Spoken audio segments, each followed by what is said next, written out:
How are ya? Huh? How are ya? I thought I'd get you laughing. Should we start off? Really, I know you hate this kind of thing, but I do. all your colleagues.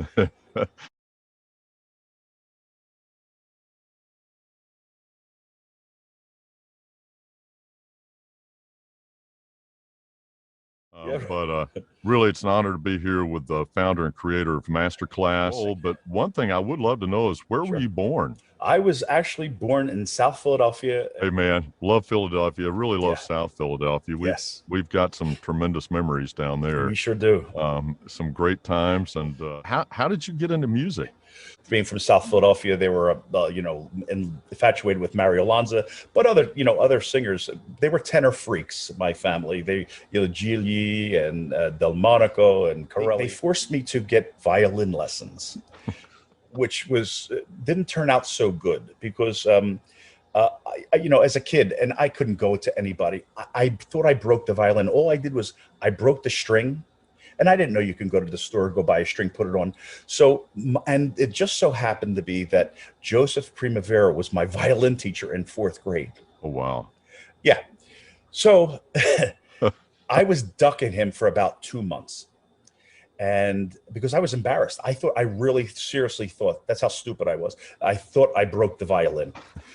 So he finally catches me in the hall later, and he said, if you don't bring that damn violin in, he says, I'm going to have the police go to your house. I'm bringing your parents into school. He says, and you're never going to be back into school. I said, you get that violin and stick it in your ass. And my God, it was like when my parents found that, it was like, first of all, they were humiliated. We met up in a different situation, which I'm sure we'll get to. No idea. So that was the end of my violin career. And then, when I was about 14, my friends of the family, who were opera singers, so they were doing a production of Madame Butterfly at the Forum. Remember the Forum on Broad in Oregon, that little theater? It's insisted that my brother and I went. Frank Munafo came in. He was doing the Pinkerton that night. And I sat and I listened, and I felt like he was singing just to me. But I said, this is what I want to do for the rest of my life. You caught the virus. Oh, my goodness. So where'd you wind up in high school there in Philly? I went to South Philadelphia High School. The teacher there was William Yates, Bill Yates, and who sang. He was a Curtis graduate. He was at Southern for 37 years. I was walking down the hallway, and I heard somebody singing "Que yo le da Marina," and I said, "Who the hell is that?" I thought it was a recording. We're in the room, and I'm listening, and here's Yates sitting and playing because he had a concert at Curtis. It was an alumni concert. Singing it and accompanying himself. Wow. And it was so beautiful. And I was sitting, and I must have slipped or something fell off the desk, and he flipped around and he turned. He says, "What are you doing in here?" I said, "What are you doing singing that?" I said, "You're not Italian." So, and we became great friends ever since. And he's the person who really was responsible for me to go into music.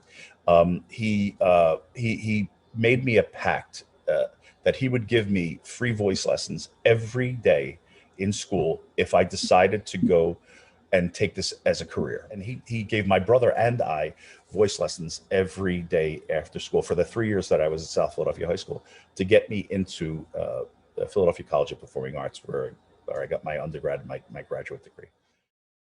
You know, that it is amazing, those touches in our careers. And it typically started, I think, for many of us, that first teacher that was able to see the talent in you, but also, man, that's more than a drive-by touch. That's huge. And I know he put it in your heart to pay it forward, and master classes, one of your many ways of paying it forward. So thank you. Well, tell me a little bit about, did they do any productions in high school? Did you? Yes. The first night when I had a small role in Hello, Dolly, which, in a high school production, everything goes wrong. So I was actually moving a piece of scenery in the stage. The curtain went up, and I'm standing in the middle of the stage with a desk in my hand. So that got a laugh. After that, I did Fiorello, which was my first really big, high school thing. Then I went in and I did South Pacific after that. We would both agree the stage is probably eventually, and if not initially the best teacher. Yes. And so how did that play into your college career? Well, it got me ready. Yes, I got in my undergrad, which you're not really supposed to be on in the opera department as an undergrad, but my first role was with Gordon File. We were both Papageno in the Magic Flute. That was my first, and actually that would be besides that, which I was lucky. I was my first professional role actually after I was 19 the first time I actually physically made money and sang an opera, which was That had to be Papageno. exciting. It really was. Who Yes. was I'm just curious who your Papageno was in that production. Do you remember? Oh my God. Oh, you're going to ask me these questions. In that production, Papagena was probably Dorothy Cardella. Really? Yes. Well, a shout out to Dorothy. The Pamina, I want to say, was Marianne Labriola. No kidding. Yep. Well, I'll be. Yep. Yep. Two lovely ladies. I know Absolutely. them. So hey, I know you did a lot of concerts, Yes. and you did it with some pretty famous entertainers, didn't you? Yeah, well, the funny Fury stories that we have. Fury was the first person to introduce me to Dom DeLuise. Because I was singing with him since I was like 16. I worked with him as a coach, and 18 when I did the Pavarotti competition. So Fury actually prepared us, and we spoke about that other than the crap that he put on, he really did know his stuff. So it took us backstage, and we met Dom DeLuise when I was about 17 years old. And what was that like? Oh, it was amazing, because first of all, he did a big skit that he pretended he was Pavarotti and he would sing, and that was hilarious because he's the same size, bald, the whole 9 yards. Oh, but yeah, that was hilarious. And we brought him about 24 cannolis from downtown, and he never forgot that.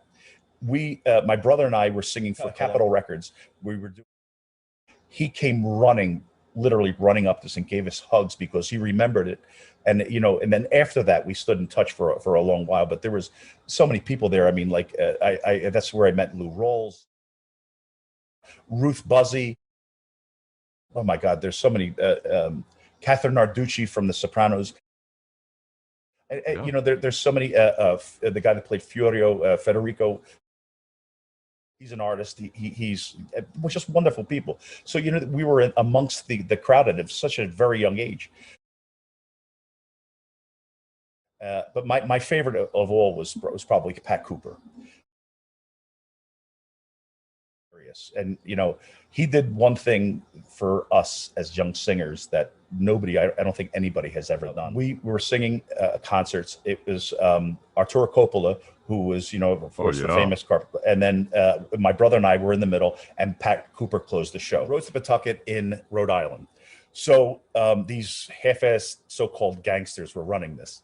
So the place was packed, and I'm sitting back in. I just got a gut feeling, and I said, Pat, I don't think we're going to get paid for this.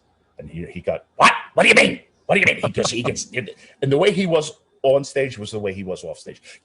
What do you mean? I said, I just got a feeling. I don't think that we're going to get paid for this. Oh, yeah? So my brother and I go on. We sing our set.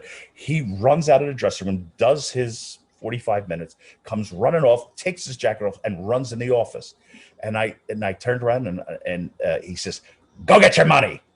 I said, what do you mean, go get my money? What did you do? He says, oh, listen to me, go get your money. So we go, and here was 2 stacks of money, cash, one for me, one for my brother. What did you do? I want to know what you did. He said, I told them to make sure that you guys got your money and I could wait for mine. And he waited a year and a half to get paid from that. But it got me used to the stage because it's different from a character as in an opera or in a concert. And my brother and I would do these things, across the country, we used to call them Dego Fests. So gave us the opportunity to really know what it took to stand in front of a crowd, unscripted and just with music, and that's it. And, you create your own, themes. I remember you telling me that, y'all's approach to being on stage and singing was one thing, but backstage was a little different, wasn't it? Oh my George, if I tell you that how many fistfights we had behind, and all I would say was, can we do a different duet? I mean, I got so tired of the Pearl Fishers duet.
You hear bang, boom, pop, just like 5 minutes before we would go on. This is the God's honest truth. They used to put us on separate ends of the hotel because we were afraid we were going to kill each other. And then don't get me wrong, I love him, God rest his soul. I love my brother dearly, but when you're in the same profession and you're together all the time, you know, it's worse than a marriage. Because I wanted to go back to opera, and you know, it was nice to have the Tenaglia. At that time it was the duo, but then it became the trio when I got married to Joan, and she used to come with us. And it just got to be too much on the road, you know. And we had Richie, you know, we would take Rich. And one other funny story I have to tell you, when we were doing one of those concerts, Frankie and Joni were singing the Cavalleria duet, and I was backstage, and Rich, who might have been at the time 4, so you know, in the duet, my brother gives Joni a shove, and Rich got up from the front seat and he said, "Don't you touch my mommy." You raised him right there, John. Oh yeah, they were my kids, both of them. Who my daughter actually has the voice. My daughter's the voice out of the whole family. She's got the best, but has tremendous stage fright. She'll never. But my son, you know, he sang a little bit in high school. But they were all very, very musical sensitive. Getting back with your desire to be on the operatic stage, I know you said your debut at 19 as Papageno. So tell me about, you know, some of the roles you sang in your 20s. Well, that was just like 10 years ago too. So yeah, exactly. Yeah, yes. Tell my body that though. I Marriage of Figaro. That's when I got engaged, which, you know, I always said that was my bad luck opera. I did the Count. I started to get into a little bit heavier rep. I did, I did Merry Widow first. Then my first, which at 20 or 21, I did my first Bohème. Now, was that the one with Fiore and Richard Burke and me and Jenny Kelly? That was the first one. Yes, that was the very first one. That was a fun night. Oh, that was great. Look, I have to tell you the Fiore story. I have to get this one out. Okay. Because as many, and this was right after this opera. Okay, he did that. He was doing Bohème with us, and then he also cast in. He was doing wanted to do a Pagliacci. My cousin Joe also had a tenor voice. He actually studied with Marshall Heimbaugh. He's actually a professional. He's a lawyer. And I said, if you're going to do the Beppe, I'll do the Silvio. I said, I'll do it. You know. So, and I told Joe, I said, Joe, listen, Fiore has a line of BS. I thought you got to be careful, because my cousin was pretty well off. I said, whatever you do, don't lend him money. So my cousin sang well. You know, the performance went over. 2 weeks go by, phone calls. "Hey, Johnny, how you doing?" I said, "Joe, how you doing? What's up?"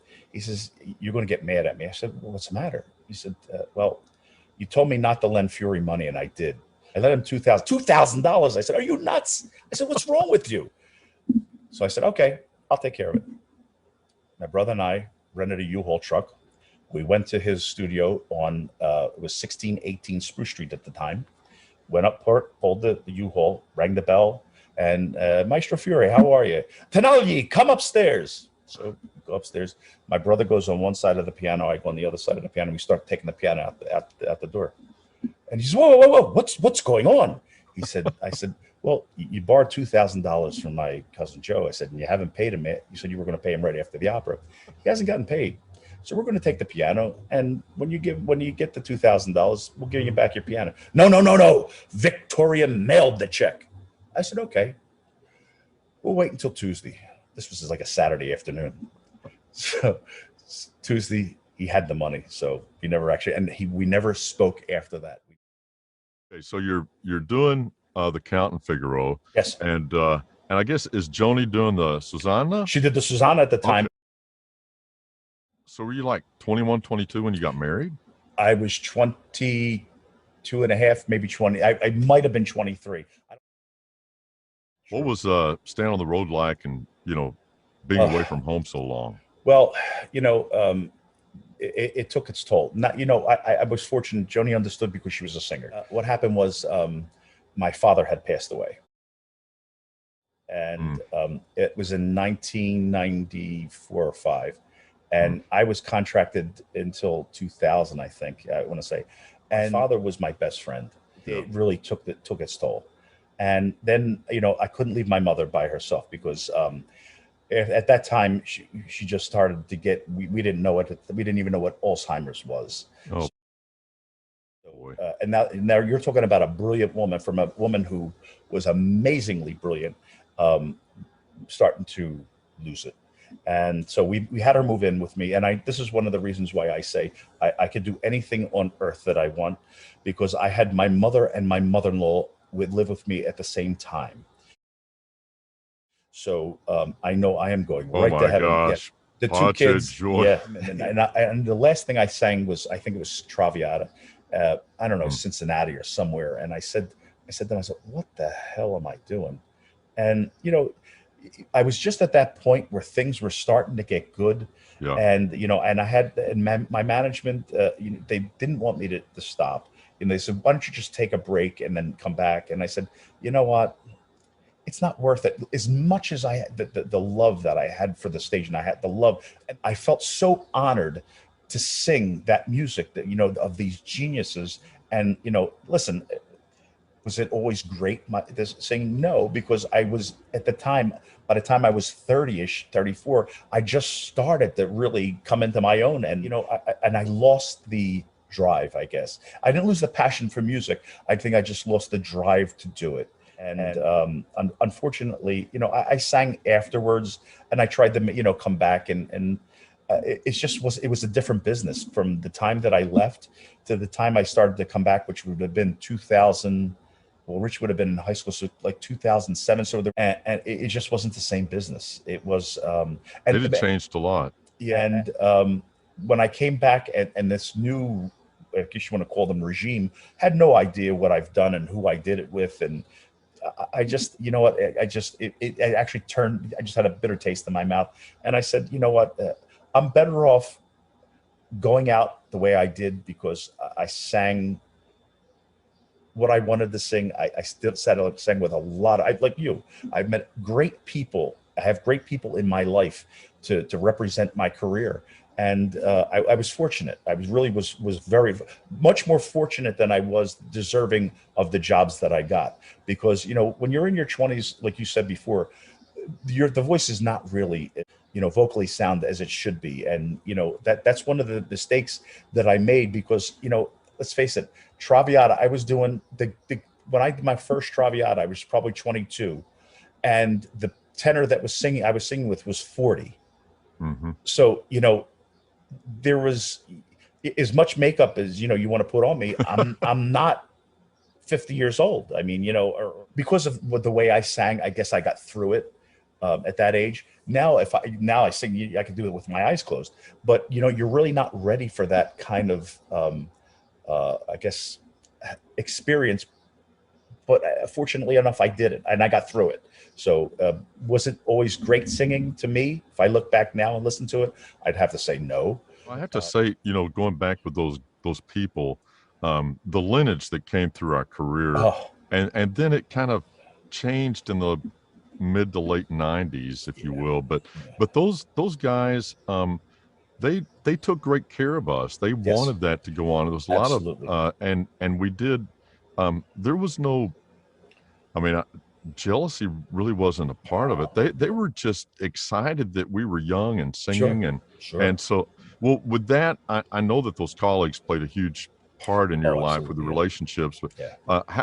how did your teachers, as you move forward with your vocal prowess? I mean, how did they impact your career? Well, when I left PCPA, I was with Vivian, and one person that was very, very special to me, who was my friend, my coach, um, a psychiatrist, my roommate at times, was Richard Raub. Richard is an amazing, amazing accompanist, an amazing coach, and always kept me on the straight and narrow, I have to say.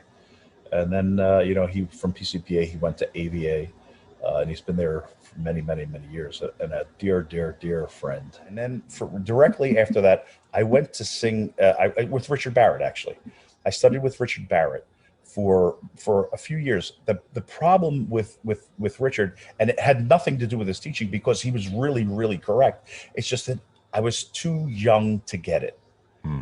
and I was fortunate again. I had a more of a natural voice than I knew what to do with it. Because to be honest with you, my problem was through the passaggio Right. and going through. That was where my problem led, and I knew it. It's not that I couldn't blast a high note. It's just that getting there was not easy, and Richard tried. Um, I wasn't ready for him. Then I went to Armin Boyajian. I studied with Armin, Yes. and I Lovely man. oh, great, great, great man. And I just couldn't afford it. I couldn't. I called Manafo. I called Frank, Yeah. and I said, Frank, I'm really having trouble. I said, I'm not. It's not. It's getting difficult to navigate through these things, because especially in a lot of Verdi stuff, it sits on E's, F's, F sharp. Yes. Come back to Philly for a little bit. He says, I want you to meet Gary Magby. I Okay. had no idea who Gary Magby was. And he never said he was a voice teacher. He said, I always want to be your coach. It just, for some reason, everything just clicked. Hmm. And he brought me into the holistic and spiritualism of singing, just not going out there to sing notes and characters and things like that. He really put the package together, and it took probably 3 years. I really owe the polishing of my voice to Gary Magby, I have to say. Hmm. Don't misunderstand. It's not that Richard didn't do it, because they said the same thing, just in a different way. Talking about working with a great coach and everything, and those great composers that really studied how each voice worked. Yeah. We talk about, you're talking about going through the passaggio and the upper, that second break into the head voice or the upper register. And, but those composers, those great composers, especially Verdi uh, they, they took that into account when they looked at the key signature, when Yes. they put the notes on there, the stress of the language. And oftentimes, I was wondering if maybe you might speak to that as well to young singers. Yeah. I know most of us when we start up, it's all about the voice, and as we go further in our career, it is about those other layers. Yeah. But sometimes when we get ourselves out of the way and we just let that music on the page and the character, obviously, but Sure. if we go after what's written on that page, like speak to some of the Verdi roles, the Germont, maybe even. Especially with Verdi, it's there. The problem is that you have to overturn. You have to really look deeper than what's on the page, because a lot of the, when I have a score, I look at it, and then I try and go back and I research the actual manuscript, because a lot of the things that are written in today's scores are editors' markings, and Yes. the Verdi especially wrote things on different notes, especially in the baritone voice, that he wanted this certain color. And he did it on these specific notes because he knew what the voice was going to do at that moment, in that emotional state and musical state. And with young singers, I think that what happens is we're too impressed with making a sound. Yes. Especially in Verdi, you think you want to hear this sound, and it's not that at all. And it took me many years to really learn not to do that. but it's written that way for a reason, because they knew the voices so well, and actually dig into the music itself and find out, why is this on an A flat? Why is this from it? Why does this jump go from a C to an F sharp? Vocal, I guess, impression that he's trying to make through the character, and it's all there. I mean, it's written out for you. You just have to trust it and sit back, and when you're ready to sing that, to get back and just let it go. I mean, Yes. really, and it's the honesty of the music that I think is missing today, especially in younger singers. Because they try and create a tone that really doesn't complement their age, their musicality, or the music that they're singing. And what happens is that when you start to play with that, say, you're not really attentive to the music, to what you're singing. It's more about you than it is the music. And that does change as you graduate through your 20s, 30s, 40s, 50s. Sure, absolutely. Of course, neither one of us are out of our 40s yet. No, but, no, absolutely not. Well, hey, it does take a village, doesn't it, to Yes. make a great singer? So Yes. that one special person that kind of blends all of us together, right. the mind, the heart, the soul, the voice, and everything else. Did you have any directors that led you in that path as well? Yes. Well, Kay Walker Castaldo, who I know you remember well. Yeah. She was the first person who really taught me and pinned me down. She was the only person. She would give me those sexy eyes, and she would look down at me and look over her desk. And she said, "What made you raise your hand?" And I would say, "I don't know. I got to think about that." They said, "Well, what made you turn? Who are you talking to?" One of the finest directors. I know she was a little out there as far as some concepts that she had, but as far as my stage technique, she started that. And I worked with a lot. Oh my God, it's so Tito Capabianco. I worked with Yes. David Gately. David, yes. Let's see, Dottie Danner, who was just marvelous. Yeah. David, the one thing about David, I did Mikado with David at Chautauqua, and he was a very on the beat, specific director, and I never had anybody so specific. He was, and you had to be that fast. But that's what sharpened me. He sharpened me, because, to be honest with you, I was afraid of him. He's a brilliant man. Oh, yes. Absolutely, absolutely. Then there was another woman that I worked with. Her name was Sally Stunkel. She was very keen about my size. Because Yes. not that I was big at the time. I was on the way of getting plump. There was Buzz Kimball. I had a lot of fortune. I was fortunate to work with a lot of people. Because I did a butterfly with Florence Kovar. Oh man, yeah. That was her only butterfly. And Really? and I saw her when I was at AVA. We were I was listening to a concert or something, and I can't think of who the soprano was, but she had so much perfume on that when she lit the candle, she almost blew herself up because of the perfume. Oh, that's a true story. You have to ask Florence; she'll tell you that. I learned the role because you remember Jeffrey Kneebone? Oh yeah, I remember Jeff. Jeffrey Kneebone got me into City Opera, and I was the 29th cover of Sharpless. So, and at that age, my ego was a little high, which was probably around 23. So something that I shouldn't really have ever, but I was a cover. I wasn't, Jeff was actually the Sharpless. But, I said to myself, oh my goodness, I'm wasting my time here. If I had a brain one, I would have stood there and soaked in all those people that were there at the time. Was Ramey, was Morris, and so many people were there that and I'm saying to myself, I kick myself in the ass now, because sometimes your ego gets the best. There was no way at 22 or 23 years old that I should be doing those roles to begin with. And that's one of the many mistakes as a young singer that I made. I don't think you're alone there, though. I think we all did. And I think, when you're coming up in your 20s, that energy is infectious. And you want that. And really, frankly, to be on stage and doing the things, especially at that age, you have to have a considerable amount of ego. And ego for us, I don't mean it in the sense of debilitating. Right. Well, let's see, we've come through high school, Yeah, college, your yeah, vocal uh, teachers, your coaches, your yeah. directors. I want to know what it was like to work with Capobianco. The man was brilliant. He was brilliant. Again, it was a bohème that I did with him at Pittsburgh. It was an honor. I mean, not a privilege. It was an honor just to be in the same room with him and listen to what he was saying about the characters. And let's face it, I've done bohème probably maybe 50 or 60 times. I say it all the time. Pagliacci's and bohème bought this house.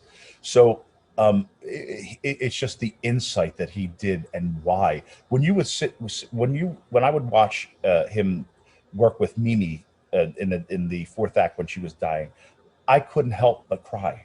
Mm, And they were just working it out. I'm saying to myself, my God, I never really listened to this, or I never really watched that like this. He was something. He really was something. And I saw him at the AVA before he passed. It was probably about 6 months mm. before he passed. He was directing something at AVA, and we brought back so many memories. But he was a maestro. He was a true artist, A real really. gentleman. Yeah. Oh, absolutely, Yes. absolutely. Yes. Well, so singers, Yes. you'd mentioned some pretty famous singers there, and of course you have some of our other colleagues on here are Yeah. extremely famous. I think the lineage of when we grew up, Mhm. we did have a good rearview mirror Yes. to look back on, really learning from those great artists. And I know Hmm. that we've talked about, man, what would we have done with YouTube? Oh. When you think about singers, I'm going to Mhm. ask you a different question because Sure. I know that I grew up listening to LPs and you did Mhm. too. Um, after after you started hearing some people in person, Mhm. um, give me an idea who your go-to singers were before, and then maybe after you started hearing different sounds live, and how that impacted your ear and the training of your ear as to the direction you wanted to go with your voice. Yeah, well, I was a big Leonard Warren fan. That was, Yes, he was my go-to still till today. If I want, he was one of a kind. There was no other. I agreed. listened to Bastianini and Robert Merrill, um, but some of the people that I really envied on stage, and I'm going to give you other than, and believe it or not, George, you were one of those singers. It really, because, and again, I said it before, and I'll say it again. I never heard you sing a bad note. And I met Barbara Dever. I did Elijah. It was Mm, probably in the '80s. But the first world premiere I was hired to do was with John Cheek. It John, was, yeah, it was William Penn. boy, talk about somebody consistent, man. Oh my That God. dude, he was on all the time. Now, I never performed the opera, and I'll tell you what happened. I had a probably a small role. It was maybe 10 sentences. I got a job. I actually had got another Chenard, believe it or not. So I went off. I don't know where it was, and I got out of the contract. But they were doing the world premiere of William Penn. My Mm, friend Josephine Salerno, who's Nadja Salerno Sonnenberg, the violinist's mom, yes. she was in the choir at St. Pete's, where I was the choir director. She used to work for Rittenhouse Opera. She worked for Cascarini, Romeo Cascarini, who wrote William Penn, and she happened to bring this up. And she says, I have a recording of it. I said, you're kidding. I said, I was supposed to do that opera, and I never did. So she gave me a copy of the recording, and I listened to. I completely forgot how astonishing John Cheek was on stage. Mm. This was a live recording, and and I heard him in rehearsal. The music went from top to bottom, and that man, and he'll tell you, because that's how we rekindled our relationship. It's just so glorious. He's one person that I listened to him live. Another person who I became friendly with was Renato Brusson, Mm. who I heard in Philadelphia do. He did a concert version of Macbeth. He did a concert version of Rigoletto. Um, and to be honest with you, I didn't like him in recordings, but I loved him in the hall. Interesting. We'll It, speak to that for a second because there are some voices that don't record well that are phenomenal in the hall. Me, I don't record. I really don't record well. He had, it was a lighter voice. He Hmm. sang so fluid, but you never got on the recordings. You didn't get that chill. Yeah. But in the house, you did. At the same time, in those concert versions, he was so still, and you're looking for this guy to take a breath, and he said, how the hell did he make it through the damn phrase? I mean, the man never took a breath. And Mm. doing the same roles, I'm singing it with him in my head, and I'm saying to myself, holy crap. And that was one person that I thought that was miraculous in the whole. My first Pagliacci was with Manafo, Frank Manafo, and that man. If he really hit the mainstream, there would have never been a Pavarotti or Domingo. Believe me when I tell you. First time Wow. that I did the Pagliacci, I sat there because some roles are written for certain voices. That role was written for Frank. Just glorious every time. I would miss my cues because I was listening to him, in rehearsals, because you would stand next to first of all, the man's voice was huge. I mean, huge. Mm. And again, Frank didn't always record well. I've heard recordings of Frank, and you say to yourself, I was there. I said, I don't remember that. So there you go. I mean, the human voice in the house takes on a different characteristic. Yes. And you have to be, George. I don't have to tell you this. When you're in the hall, it just gives you a different presentation. Because you encompass that whole room, and there's nothing more thrilling than when things are going well, and that feeling that first of all, you're honored to sing that music. As I said before, you can't explain it. It's the most euphoric thing that I have ever done in my life, and that's including sex. Of course, things have changed. Yes. We grew up loving big voices. Now that's kind of shun on by some. And then the other is getting that opportunity to work in a big hall and work to get your voice to the back of the hall and understand how that works. It's not always tanking up and giving this big sound, right? No, absolutely. It's actually, to me, it's the opposite. Because Yes. when I felt like I was singing big, it was wrong. I Yes. would be fatigued, and I would be saying, what the hell am I doing? I'm hoarse. It's not that at all. The human voice is so miraculous how it's produced. I mean, when you really do it, and everybody's voice is different because the shape of our faces. I'm a firm believer of using those bones and the structures to get that sound out, and that's what makes everybody unique. And yes, unfortunately, we don't hear bigger voices like ours too much. And not that we're throwing bouquets. I'm not doing that. I'm not saying that we were the best. It's not what I'm saying at all. It's just that you don't hear that quality, or you don't hear that sound in bigger places. That when I heard Fanciullo del West at the Met, and I listened to Gania Dimitriova, and it was so I used to go every Thursday mostly by myself at the time, with Martinucci. And when she sang, I was under the first balcony on the floor. She started to sing, my hair, when I had hair, blew back. I just felt her voice going right over my head. Oh, it was incredible. It was a vocione. Oh my God. It's just, and the same thing with, like I heard Birgit Nielsen on her farewell tour. I heard Leontine Price on her. Those voices, and Birgit Nielsen especially, because she was 4 foot by 4 foot. But the sound, and she was just so calm. You never saw the pillars of death come out of her. Yes. She used to sing that, just stay there, and just that sound was just so damn glorious. And it was outside at the Man. It was. Wow. They don't get much better than that.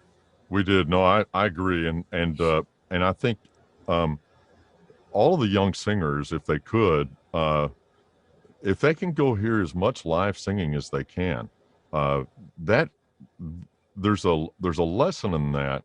And not just the famous ones. We've talked about that before. Some of the best singers I ever sang with didn't have a huge career. Right. And I never could understand why. Speaking on to in the theater, I was always taught that you treated the janitor with the most respect. And so I know that I've had different jobs in the theater, and I know you have too. Mm-hmm. You want to speak to some of that? Oh, absolutely. First of all, we used to play cards all night. That was one of the things that with everybody, I did some conducting, where I did a little bit, very little of directing. I did some sets. I mean, I made sets.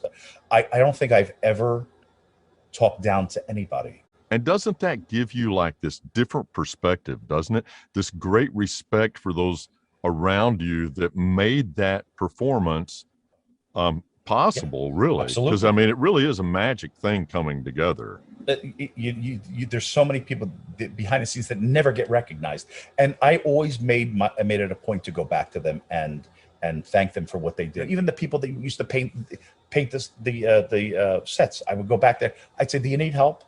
Something I could do? Let's go get lunch." I mean, I love people. I love interesting people. I love people who have different talents. I always, I admire people who do things that I can't do, or I want to do, or I want to learn about. Have to echo this because I know people out in virtual land, Mm, if they were afforded the opportunity to spend time with you, my good friend, nice. you, uh, your heart is so big, Thank you. and the love that you have for your fellow human beings, regardless of age, regardless Yeah, of station. But I just have to say, I mean, for me, that is what I, not to take away from the throat, because you've got a yeah. great throat, but for Thank you. me, that that's what makes you special to so many of us. And I know my Thank you. colleagues would echo the same sentiment. Thank you. And so I hope that going into the next segment is close to you, but I know it's close to a lot of other singers, and it wasn't close to me until recently. And I had to look at it because of some health issues, but I've seen so many of my colleagues lose their career, lose their jobs, because we have directors that come into the world of opera from outside, Hmm. and they don't understand the physicality of singing on the stage with no microphone over a Hmm. 125-piece orchestra. Hmm. So um, we both know too that there's some roles that you go in there and you can easily drop 10 pounds in a Oh, performance, absolutely. Yeah. Hmm. right? Yes, So absolutely. let's speak to I know that's we did have someone sing for us this year that both of us Hmm. recognized, that might have been being held back because of his body shape. If Yes. we want to be skirting around, No, don't the skirt. mulberry Yeah. bush, but I mean, talk to us Mhm. about that battle. Well, see, that was actually when I was making a comeback, because I eat when I'm frustrated. That's my go-to thing anymore. Right? And it's been. I found that people judge you now, and I'm gonna tell you a quick story. I was going in. I already had a job. They didn't. It was a blind. I didn't know who the conductor. Didn't know the uh, director of this particular. But now Yeah, I'll that's tell you the truth. blind. I'm 350 pounds. Understood. Okay, now I go into this place, and I'm not. I'm dressed in sweats, and so this person who was the director came up to me and said, "Is there something I can help you with?" I said, "No, not really." I didn't know who she was, or who, what was going on. I said, she says, "Were you supposed to be?" I said, "Yes, I am actually." She says, and she came off and she says, "Well, what are you supposed to be doing?" I said, "I'm the plumber." Hmm. So she walked off, and then the rehearsal started. And then she saw that I was in the cast. She made such a stink with the conductor why I was on stage because of my size, Hmm. that um, until she started to get it when I started to sing. One thing that I have to say, that do I want to be this big? Not really. No. And I honestly, do I want to work on being thin? Have I been thin? Listen, I had a gastric bypass. I had been on more diets than, well, there's not much hair left on the head, so I can't say that. But I've been on more diets than diets. And my father would say it in Italian, and I'm going to say it in English. It's not what you're eating, it's what's eating you. Yes, absolutely. And once I get past that point, I'm fine. I haven't gotten there yet because I have other issues. But to get back to that story, um, before I opened my mouth to sing, and before she saw me on stage, because it's a role that I had done, and I'm not going to mention where or who, um, it's somebody relatively young, probably 20 years younger than I am, Hmm. said to me that I don't belong on the stage. Wow. Okay. So she went to the conductor, she went to the managers, and again, I did not sing a note. They didn't. She never heard me sing. She never saw me on stage. So, and this is not a role. It's not a romantic role. It was Scorpio. So she made such a hissy fit, and then she heard me sing, and then she came up to me and she told me, she said, you know, I have to tell you that I didn't want you in this production. And I said, yes, I see that, and I realize that. I said, can I ask you one question? And she said, oh, yes. I said, if you closed your eyes and you just heard me sing, and you heard, would you say that again? If there was a screen here? She says, well, that's not the point. It's a visual act. I said, now you saw me on stage and you saw what I did. Did you see me as a fat Scarpia, or did you just see me as Scarpia? She says, I honestly have to say that after I saw what you did, it was Scarpia. But the initial visual picture that I got was that you did not belong on stage. And she finally said it. And I said, well, I hope that this is a lesson to you, that just because somebody is overweight, I don't look uncomfortable. Now, God rest his soul, my brother did towards the end. He did look uncomfortable on stage. But I'm an active fat guy. I'm the most in shape, out of shape guy you want to see, because I move. I can move. I'm constantly moving. I'm not sedentary. And they think of you automatically as lazy. They think of you automatically as dumb. Yeah. So, and again, it's just to be honest with you, it really is discrimination to a point.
When I always say, prove them wrong, and I did. She might not agree with. She probably will never hire me again. Not that I wouldn't work with her anyway, but it's not the right way to cast. Or what you have to do is look at the person at the job that they're doing.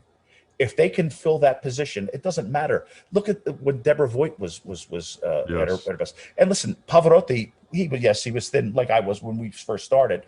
But Pavarotti, how many bombs did he do? And he was 300 and some pounds. That's right. Absolutely. I mean, and did nobody you ever cared. No, exactly. Exactly. Nobody cared. And again, I'm not Pavarotti. Don't get me wrong. I'm not putting myself in that league.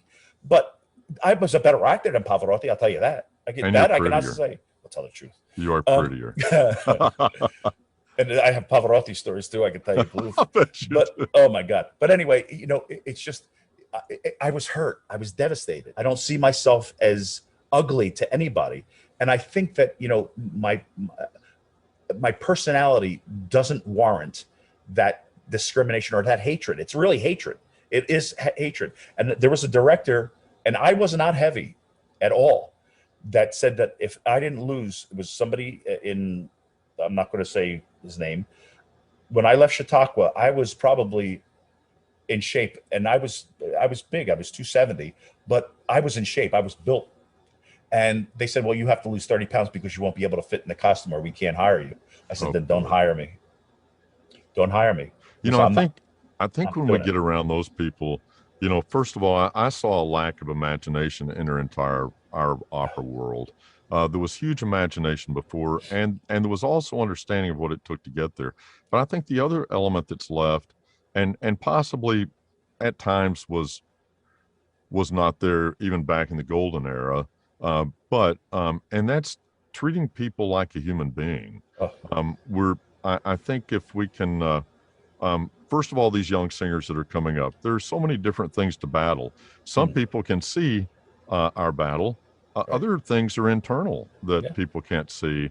And so I pray for a kinder, more positive opera world where we really get back to kind of what we had talked about in your interview with me, which is the glory of the human voice. That's really, you know, we have screen, we have movies, we have all other different genres of stage life. This one is uniquely different.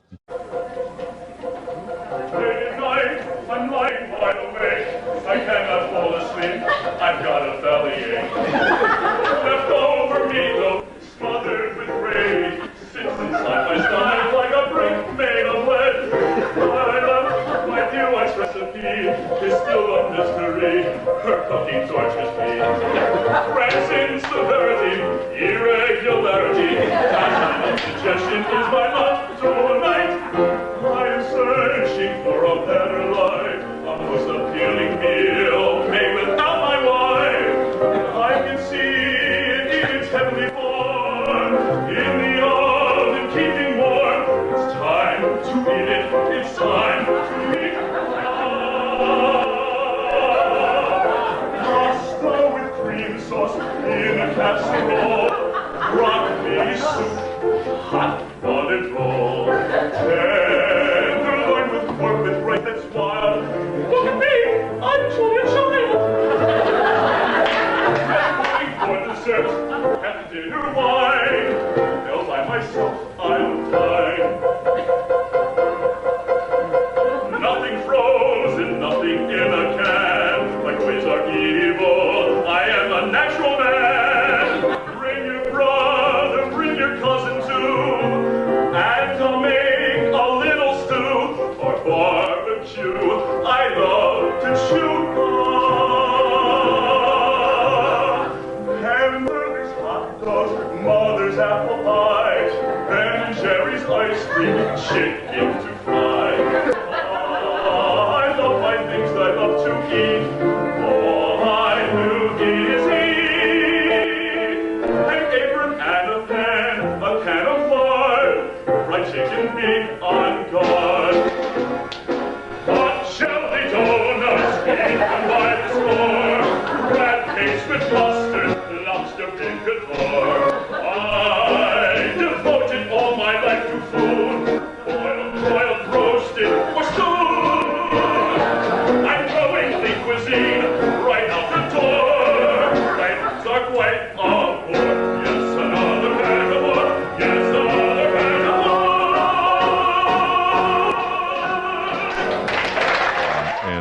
And I will say that if you are underweight, I would be concerned about, if it were me, if I were extremely underweight, singing Wotan for a period of time. I'm telling you, I'm doing some munchies. Yeah, I hear you. I treat a human being the way I think that they should be treated, with respect. And again, it goes back to, there is a lack of respect today. There's a lack is. There's just, you know, and I don't know where it stems from. I'm not a social guru where I can say, well, and point the finger, which I would never do anyway. But the only place that I can say that it starts with me is with my children. because, and same way with you, because I know your kids are respectful as hell. Humility is a great miscommunication today. A lot of people think that they're humble or they have humility, and And some they people look really at don't. humility as weakness. That's true. Yes. Yes. You know, Yeah. John, I will say this. I think, and we've noticed it, especially with some of the responses from the singers that Mhm. you've invited to master class, the impact that's happened to them, some that had gotten to the point of really contemplating being done with it. Yeah. And so I do want to commend you. I think the example that you set forth with those young singers, with the encouragement, love for the art and for the gift that someone has. Yeah. But I have to say, I think your approach to this is what we all need to be doing, as opposed to really we've kind of gotten to a disposable type of uh, of world. Society. Many singers struggle with a lot of different things. Mhm. They struggle with sex. They struggle with drugs, alcohol, um, finances. I mean, we could sit and talk about that all day. When we came through college, we never were taught uh, how to handle the business. No, Um, no, there are not just at all. so many things Yeah. that family life, losing your dad, Oh, uh, losing your brother, yeah. um, you know, Yeah. life happens. But well, listen, I know that you like to shy away from the spotlight. I do. Uh, and I know you're like going, George, when is this thing going to be No, over? no, no. If you were, I think I know what your answer is going to be. Okay. Um, but if you go back and you looked at your career, um, what would you redo? First of all, I would have a lot more patience. Now, we were all disciplined. We all, we all had the discipline. The problem is that you want it to happen now, and it doesn't work that way. Unfortunately, age is a big factor. Hmm. Capabilities are another. You want it all right now, right this second, and you want it to happen now. It's a process, and being that process takes years.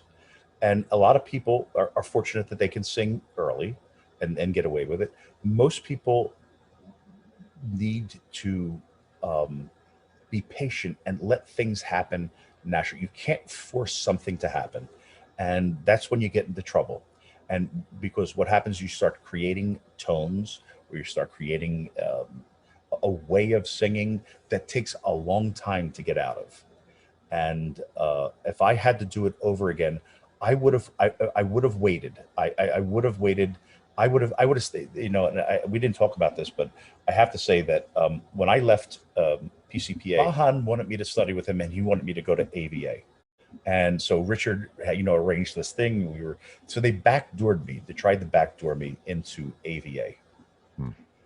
And Chris Bakasaurus, who I love dearly and who's a genius, And John, his yes, partner was my son's mentor. I just want you to know that. I did not know that. Yes, yes. So Chris told me, "You don't belong here.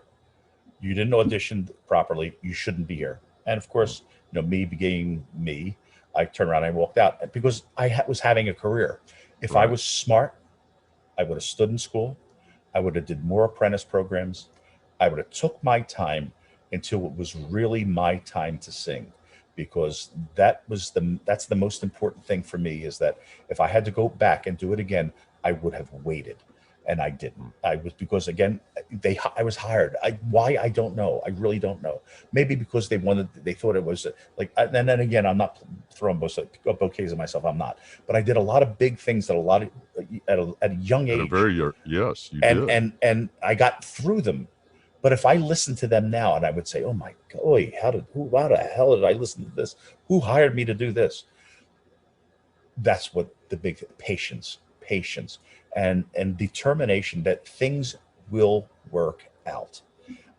That's one of the things that I would have done. Otherwise, I got a pretty decent musical education. I was pretty musical. The violin, right? Oh, right. Well, I have to tell you the story. Wait, Okay. that you just reminded me.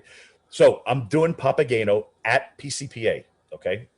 So I'm all prepared. It's the Sitzprobe. We're on stage. I'm dressed nice. I know my music. I am on the top of my game.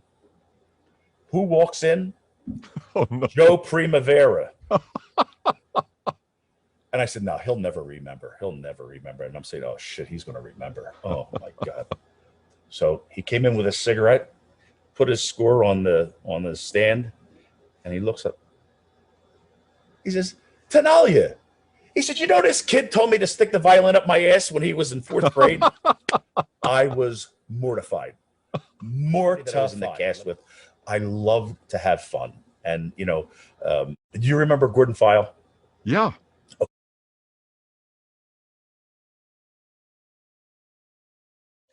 Now, Gordon File had a beautiful bass baritone voice, lyric bass baritone, Mozart bass baritone.